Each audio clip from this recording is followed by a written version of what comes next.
As a brand promoter বাংলাদেশে for the first time আমি announce করেছিলাম যে দেশের অস্থিতিশীল পরিস্থিতি এবং বন্যা দুর্গতদের কারণে আমি আমার পারিশ্রমিকের চেয়ে অনেক কম পারিশ্রমিকে আসলে তরুণ উদ্যোক্তাদের সাথে কাজ করছি এবং সকল ব্যবসায়িক প্রতিষ্ঠানের পাশে দাঁড়িয়েছি। আমি কিছু ফ্রি প্রমোশনাল কাজও করেছি, যেমন সেদিন আমি একটা শোরুমের কাজ করলাম। ওদের ফেনীতে ছিল শোরুমটা, যেটা বন্যার সময় আসলে একদমই পানি ঢুকে অনেক লক্ষ লক্ষ টাকার প্রোডাক্ট নষ্ট হয়ে গেছে। তো তাদের একটা লাইভ প্রেজেন্টেশন আমি করে দিয়েছি একমাত্রই নামমাত্র পারিশ্রমিকে।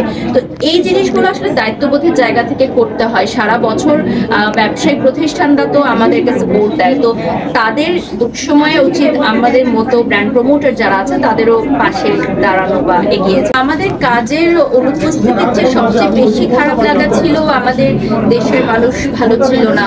বন্যা সংকটের কারণে অনেক মানুষ আমাদের, হয়তো তারা পরিচিত না আমাদের, কিন্তু আমাদের দেশেরই মানুষ, আমাদেরই আপনজন, তারা ভালো ছিল না। তো সবকিছু মিলে আসলে মনটাও ভালো ছিল না যে এই ধরনের আনুষ্ঠানিকতাগুলোতে আমরা পার্টিসিপেট করব। আমার মনে হয় সবকিছুরই একটা সময় থাকে, সবকিছুরই একটা সুযোগ থাকে। তো আজকে সময় সুযোগ হয়েছে, আজকে আবারও আমাদের শুরু হচ্ছে। আর আজকে আমাদের আরো একটা ওপেনিং আছে, মানে আমার আরো একটা ওপেনিং আছে। তো আমার মনে হয় যে বিজনেসগুলো এতদিন থমকে ছিল, আবারও শুরু হচ্ছে। কারণ প্রমোশন ছাড়া এখন ডিজিটাল যুগে আসলে কোনো বিজনেসেরই এগিয়ে নিয়ে যাওয়া প্রায় অসম্ভব। আমাদের কাজটা কিন্তু একদমই ফ্রিল্যান্সিং। আমি যদি আজকে বলি যে আমি 1 ঘন্টার জন্য 1 লক্ষ টাকা পারিশ্রমিক চার্জ করব, এখানে কোনো সংগঠন বা কোনো ব্যক্তি নেই যে আমাকে বলতে পারে যে না আপনি এত টাকা বেশি পারিশ্রমিক নিতে পারবেন না। যেমন আমাদের সাথে আজকে ফারিন এসেছেন, উনি একজন জনপ্রিয়, তো ওনারও কিন্তু পারিশ্রমিক অ্যাজ আ ফ্রিল্যান্সার উনি চার্জ করেন। কোনো অভিনয় শিল্পী সংস্থা থেকেও কিন্তু বলে দেয়নি যে অভিনেতারা শুধুমাত্র এত টাকাই চার্জ করতে পারবে পার ডে।